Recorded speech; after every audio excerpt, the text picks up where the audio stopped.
పార్టీలో ఎవరొచ్చి ఎంత గెలుతానంటే అంత గెంతనిస్తారు సార్. అంతేగాని ఆయన గని వీరాంజలి గారి పేరు మీద మనకి ఏదైనా పదవి ఇస్తే వస్తుంది.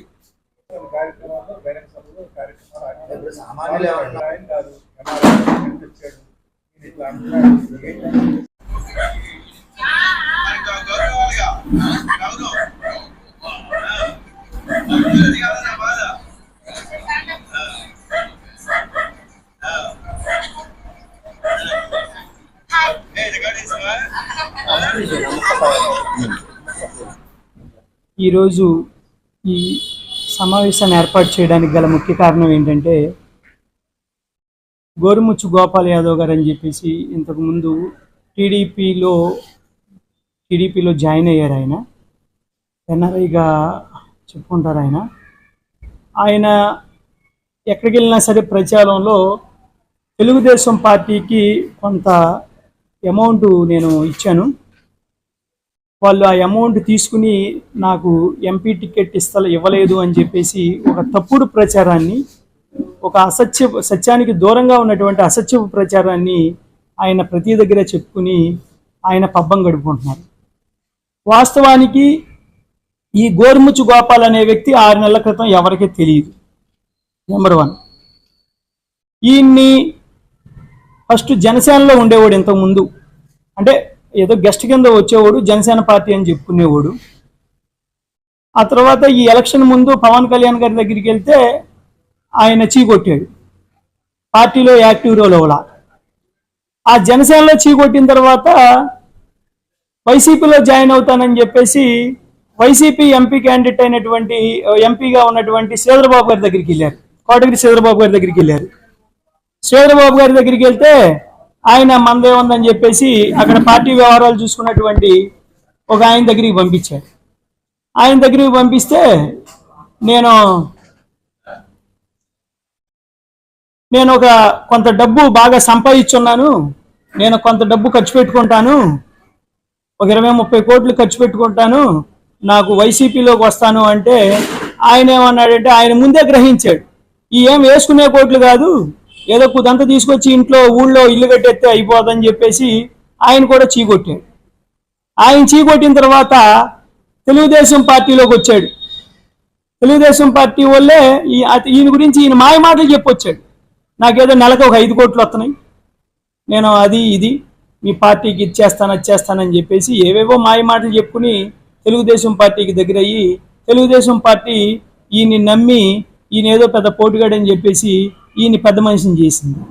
ఈయన పెద్ద మనిషిని చేసిన తర్వాత ఈయన మొత్తం కూడా లాస్ట్ 2 months నుంచి తప్ప పట్టుమని 10 రోజులు మన ఈ ఏలూరు జిల్లాలో ఉన్నది లేదు.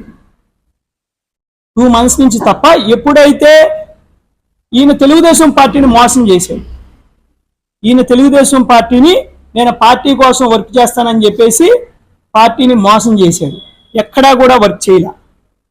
మొత్తం ఒక లాస్ట్ 2 months ఇతనికి ఎప్పుడైతే తెలుగుదేశం పార్టీలో ద్వారాలు మూసిపోయినాయో అంతకు ముందు వరకు కూడా మీరు చెక్ చేసుకోండి. నేను చెప్పే మాటలన్నీ కూడా వాస్తవాలు. దీనికి దేనికైనా నేను సిద్ధంగా ఉన్నా. పట్టుమని 10 రోజులు ఏలూరు పార్లమెంట్లో ఉండింది లేదు. 2 నెలల ముందు నేను చెప్తున్నా. ఈ 2 నెలల నుంచి ఆయన కంటిన్యూషన్గా ఇక్కడ ఉంటున్నాడు. ఏదో అప్పుడప్పుడు బయటికి వెళ్ళినా కంటిన్యూషన్గా ఉంటున్నాడు. ఈ గోరుముచ్చు గోపాల్ గారిని నేను సూటిగా ప్రశ్నిస్తా ఉన్నా. నీ దగ్గర నువ్వు 20 కోట్లు ఇచ్చానని చెప్పి ఈ వీడియో ముఖంగా మీరు చూశారు కదా తెలుగుదేశం పార్టీకి. నీకు 20 కోట్లు ఎక్కడివి? ఒకవేళ నువ్వే కోటీశ్వరుడు అయితే ఈయన బీసీ విభాగం జైహో బీసీకి ఒక వెహికల్ ఒకటి ఇచ్చాడు, ఒక స్కార్పియో వెహికల్ ఒకటి ఇచ్చాడు కొన్ని రోజులు తిప్పుకోవడానికి. సెకండ్ హ్యాండ్ వెహికల్ ఒకటి పార్టీకి తిప్పుకోండి అని చెప్పి బీసీ విభాగానికి ఒక వెహికల్ ఇచ్చాడు, అంటే ఒక 4 రోజులు తిప్పుకోవడానికి. దానికి స్టిక్కరింగ్ కూడా పార్టీయే చేయించుకుంది. దానికి కిస్తీ కట్టకపోతే ఒక రోజు దీన్ని ఆ ఫైనాన్సర్ తీసుకెళ్లిపోయాడు దీన్ని, ఈ కార్ని. ఇది వాస్తవమా కాదా? ఇది పార్టీ హెడ్ ఆఫీసు కూడా ఇంటిమేట్ చేశారు అక్కడ ఉన్న వాళ్ళు. రెండోది, వీళ్ళ నాన్నగారికి 2 నెలల క్రితం హార్ట్ సర్జరీ జరిగితే ఈయన ఆరోగ్యశ్రీలో విజయవాడ హాస్పిటల్లో ఆరోగ్యశ్రీలో చేయించుకున్నాడు. నువ్వు కోటీశ్వరుడు కదా, నువ్వు పార్టీకి 20 కోట్లు ఇచ్చే దమ్ము ఉన్నప్పుడు, నీకు అంత కెపాసిటీ ఉన్నప్పుడు, నీ కన్న తండ్రిని ఆరోగ్యశ్రీలో హార్ట్ సర్జరీ ఎందుకు చేయించావు? నీ కన్న తండ్రి కదా ఆయన.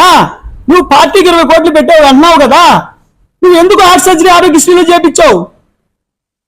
ఆరోగ్యశ్రీ అనేది పేదలకు కదా, నువ్వెందుకు చేయించావు? అదేవిధంగా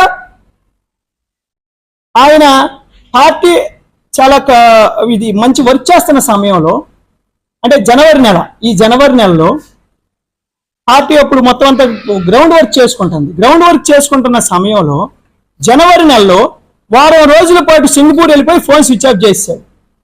చేసేసి అధిష్టానం దగ్గర నుంచి కార్యకర్త వరకు అందుబాటులో లేడు. సరే అని చెప్పేసి మళ్ళీ రానిచ్చారు, ఏదో ఒకటి చేద్దామని చెప్పేసి. మళ్ళీ ఫిబ్రవరిలో సేమ్ ఇలాగే చేశాడు. చెప్పబట్టకుండా సింగపూర్ వెళ్ళిపోయాడు, ఫోన్ స్విచ్ ఆఫ్ లేదు. లోకేష్ బాబు గారు చేశారు, ఇక్కడ ఇన్ఛార్జి చేశారు, కార్యకర్తలు చేశారు. అసలు ఇక్కడ ఈ దేశంలోనూ లేడు, ఫోన్ కూడా అవైలబిలిటీ లేదు. అలాంటి వాడికి పార్టీ ఎలా ఇస్తుంది, టికెట్ ఎలా ఇస్తుంది? అందుబాటులో ఉండే వాళ్ళకి ఇస్తారు, కానీ అందుబాటులో లేని వాళ్ళకి ఏ విధంగా టికెట్ ఇస్తే ఏ విధంగా మోసం చేసింది అనేది ఆయన చెప్పాల్సిన అవసరం ఉంది. అదేవిధంగా ఇప్పుడు నేను అడిగిన అన్నిటికి కూడా సమాధానం చెప్పాల్సి ఉంది. మీ దగ్గర మీ తండ్రికి ఆపరేషన్ చేయించడానికే, కార్పొరేట్ హాస్పిటల్లో ఆపరేషన్ చేయించడానికే డబ్బు లేదు, వెహికల్ కిస్తీ కట్టేదానికే డబ్బు లేదు. నువ్వు 20 కోట్లు ఇచ్చావంటే ఏ విధంగా నమ్ముతారు? ఎందుకు అబద్ధాలు చెప్తున్నావు నువ్వు? ఎందుకు ప్రజలను ఏమారుస్తున్నావు నువ్వు? నీకు సునీల్ గారికి ఉన్న మధ్య డీల్ ఏంటి? నువ్వు ఏ విధంగా ఇవన్నీ కూడా తప్పుడు ఆరోపణలు చేస్తున్నారు. తెలుసుకుని నువ్వు చేసేది ఏంటన్నది. నువ్వు మన మీటింగ్ పెట్టావు, నాకు అన్యాయం జరిగిపోయింది, యనమల నాగకృష్ణ మన పక్కతో వచ్చాడని చెప్పి యనమల నాగకృష్ణ దగ్గర నువ్వు వెళ్ళావు. ఏం చెప్పావు ఆ రోజు నువ్వు? ఆయన చెప్పాడు కొన్ని విషయాలు, మీకు కలుపుకెళ్ళు, ప్రతి ఒక్కరిని కలుపుకెళ్ళు, స్థానిక ఉన్న నాయకులను కలుపుకెళ్ళు, అందరితో మాట్లాడుకో అనే విషయంలో చెప్పాడు. నువ్వు ఎవరిని కలిసావు? ఎవరైనా కలిసా వెళ్ళి? ఎందుకు మాట్లాడుతున్నావు? మాట్లాడి జిల్లా స్థాయి నాయకులు కానీ మండల స్థాయి నాయకులు కానీ ప్రతి ఒక్కరు కలుపుకెళ్ళమని చెప్పిన పార్టీ. నువ్వు కలుపుకెళ్ళవా? లేదు.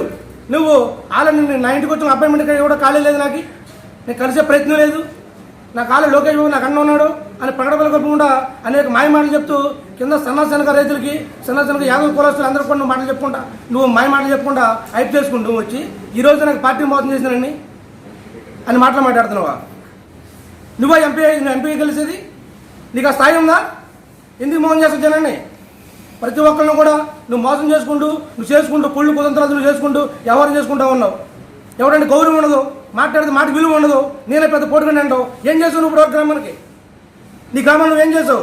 నీ ఇంటికి నువ్వు 3 పీస్ కరెంట్ తెచ్చానన్నావు, ఆయన గ్రామాన్ని తెచ్చుకున్నావు, ఏమన్నా నీ ఇంటికి తెచ్చుకున్నావు. సిమెంట్ రోడ్డు పోసానన్నావు, ఒక ఎస్సీ పెట్ట పోసావా, ఒక బీసీ పెట్ట పోసావా, ఒక ఓసీ పెట్ట పోసావా? నీటి సిమెంట్ రోడ్డు పోసుకున్నావు, ఆ గ్రామంలో పోసావా? ఇట్లాంటి సమాధానం చెప్పాలి. నువ్వు ఏం చేస్తావు? నువ్వు గ్రామానికి 3 పీస్ కరెంట్ ఏం తెచ్చుకున్నావు? నీ ఏసీలో 4 ఏసీలు తిరగడం కోసం 3 పీస్ తెచ్చుకున్నావు నువ్వు, అవునా కాదా? ఏం మాట్లాడుతావు గోపాలు? మాట్లాడేదానికి అర్థం ఉండాలి. మాట్లాడతామంటే 10 మంది మెచ్చేటట్టు ఉండాలి. యాదవులు ఏదో ఉన్నారు కదా, ఏదో చిన్న చిన్నగా చేసుకుని నీకోసం ఎంతమంది బయటకు వచ్చారు, వాళ్ళు మర్చిపోయావు. నువ్వేదో ఉదరస్తామని చెప్పి నీకోసం మేమంతా బయటకు వచ్చాం. నేను కూడా పార్టీ మరి నీకోసం వచ్చాను. నేను కనీసం ఇన్ఫర్మేషన్ లేకుండా నువ్వు పార్టీ మారి వెళ్ళిపోయావు కూడా. నీకోసం ఎంతమంది సన్న గారులండి, మా యాదవులు మాత్రం గొర్రెలు మేకలు ఏదో కులవృత్తులు చేసుకుంటూ ఉన్నారండి. వాళ్ళందరూ ఇది ఉత్తరిద్దామని చెప్పి నీకోసం ప్రతి ఒక్కళ్ళు కూడా నార్మల్ ఉన్న క్యాండిడేట్లు కూడా నీకోసం జెండా పట్టుకున్నారు. వాళ్ళందరినీ కూడా రోడ్డు మీద వెళ్ళిపోయావు. నువ్వు ఏ ప్యాకేజ్ నువ్వు నైట్ మార్కుని వెళ్ళావు. ఎవరు చెప్పావు? నువ్వు 10 మంది సంవత్సరం పాటు మాకున్నటువంటి వ్యాపారంలో మాకున్నటువంటి పనులు మొత్తం వదులుకుని నీ కోసం కష్టపడ్డాం. ఎవరికైనా చెప్పావా? నైట్ నీ ప్యాకేజ్ ఇస్తామని వెళ్ళిపోతావా? ఎందుకు చేస్తానంటే తప్పుడు పనులు. ఈ పనులు చేయడం వల్లే ఉన్నటువంటి జాతి అంతా కూడా నష్టపోయే పరిస్థితి ఉంది. ఇది అందరికీ కూడా తెలియని వాళ్ళ పరిస్థితి ఉంది కూడా. ముఖ్యంగా జిల్లాలో ప్రతి ఒక్కటి గోపాలను మోసం చేశారు. ఏం మోసం చేశారు? గోపాలని ఎవరు మోసం చేశారు? 20 కోట్లు ఎవరికి ఇచ్చావు నువ్వు? ఏ అకౌంట్ లేదు చెప్పు, వాళ్ళ అకౌంట్ లేదని చెప్పు. నీ దగ్గర ఆధారాలు తీసారే మాట్లాడతా. ఎవరికి ఇచ్చావు 20 లక్షలు 20 కోట్లు? నువ్వు ఏ అకౌంట్ లేదు చెప్పు, ఎవరికి ఇచ్చి చెప్పు. నువ్వే పబ్బం కడుకుందామని చెప్పి 4 రోజులు రాజకీయం చేయడం కోసం వచ్చి ఈ మా కులాన్ని ఇక్కడ ఉన్నటువంటి ప్రతి ఒక్కరిని కూడా నువ్వు రోడ్ ఎక్కే పరిస్థితి చేయబోకు. ఇప్పటికైనా బుద్ధి తెచ్చుకో. నువ్వు ఏది మాట్లాడాలో ఏది మాట్లాడకూడదు అర్థం తెచ్చుకో. నువ్వు కూడా చదువుకున్న వ్యక్తివి. నువ్వు కులం పరుగు చూపోకు, నువ్వు జాతి పరుగు చూపోకు. నువ్వు జిల్లాలో నువ్వు ఉన్నావంటే ఎంతోమంది ముందుకు వచ్చాం నీకోసం. మాలాంటి గౌరవాన్ని కూడా మండగలిపి వెళ్ళిపోయి నువ్వు కూడా నువ్వే మాట్లాడేది? ఏం మాట్లాడుతావు నువ్వు? ఎవరికి ఇచ్చావు? నువ్వు డబ్బులు ఎవరికి చెప్పు, అకౌంట్ నెంబర్ చెప్పు, నాకు నేను కూడా వస్తాను నీతో పాటు. తప్పుడు ప్రజలు చేసి అటు పక్కన ఏదో అభివృద్ధి అయిపోయాం, ఏదో ముందుకెళ్ళిపోయాం, నాకేదో రాష్ట్ర కార్యదర్శి స్టేట్ కార్యదర్శి వచ్చిందని చెప్పి నువ్వు అనుకోవడం కాదు. నువ్వు ప్రతి ఒక్కరి దానికి కూడా సమాధానం చెప్పాలని రోజు వస్తుంది. ఆ రోజు ప్రతి ఒక్కరికి సమాధానం చెప్పాలి. ఇవన్నీ కూడా మీరు అన్ని ఆలోచించుకుని ప్రతి ఒక్క ఏదో సోదరులు కూడా ప్రతి ఒక్కరు కూడా నేను ఎవరు కూడా ఈ గోపాల్ చెప్పి మాట్లాడిన మాయ మాటలు ఇలాంటి మాటలు కూడా నమ్మొద్దు. దయచేసి మీరందరూ కూడా ఒకసారి గమనించండి, వాస్తవంలో రండి. వాస్తవంగా మన జిల్లాలో అభివృద్ధి ఏం జరుగుతుందో, ఎవరైతే మన న్యాయం చేస్తారో, ఎవరైతే మన ముందు నడుపుతారో వాళ్ళందరూ కూడా మీరు ఆలోచించి ఓటేయమని చెప్పి మిమ్మల్ని అందరూ కూడా కోరుకుంటూ ఈ యొక్క అవకాశం మీ అందరూ కూడా ప్రత్యేక ధన్యవాదాలు తెలియజేసుకుంటూ సెలవు తీసుకుంటానండి. Thank you. గోరుముచ్చు గోపాల్ గారు పార్టీకి ఏదో చేశానని చెప్పేసి పేక్ ప్రచారం చేస్తున్నారు. నిజంగా ఆయన దగ్గర 20 కోట్లు పార్టీకి ఇచ్చే స్థాయి అయి ఉంటే అతను పేక్గా ఒక పేపర్ పట్టుకుని నాకు ఎంపీ టికెట్ వచ్చిందని చెప్పేసి కామర్కోట మండలంలో మా యాదవ్ సోదరుల నుంచి రైతు సోదరుల నుంచి 40 లక్షల రూపాయలు బెట్టింగ్లు పట్టించాడు. దానికి మేమే ప్రత్యక్ష సాక్ష్యం. ఆ 40 లక్షల రూపాయలు ఇవాళ బెట్టింగ్ల రూపంలో పట్టి ఇతనికి టికెట్ రాదని తెలిసి కూడా వాళ్ళ కుటుంబాలని వాళ్ళ అగమనగోచరం చేశాడు. నిజంగా ఇతనికి ఆ స్థాయి ఉంటే వాళ్ళందరికీ కూడా ముందు ఆ డబ్బులు ఇచ్చి ఇతను మాట్లాడాలని నేను డిమాండ్ చేస్తూ ఉన్నాను.